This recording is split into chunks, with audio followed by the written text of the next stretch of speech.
ঠান্ডা মেরুদণ্ডে চাপ বাড়ায়, মাংসপেশিতে টান, নার্ভের সংবেদনশীলতা বৃদ্ধি, ডিস্কে চাপ, ব্যথা বৃদ্ধি। শীতে মেরুদণ্ডের ব্যথা থেকে মুক্ত থাকতে মেনে চলুন। শরীর গরম রাখুন, সঠিক গরম কাপড় পরুন, বিশেষ করে পিঠ ও কোমর ঢেকে রাখুন।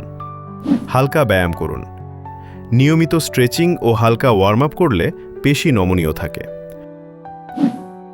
উষ্ণ পানি বা হট প্যাড ব্যবহার করুন, পেশি শিথিল করে আরাম দেয়।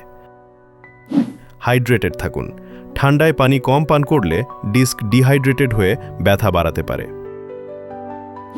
প্রয়োজনে একজন স্পাইন বিশেষজ্ঞের পরামর্শ নিন। হাড়ের ব্যথা বা মেরুদণ্ডের সমস্যায় কি আপনার স্বাভাবিক জীবন থমকে দাঁড়িয়েছে?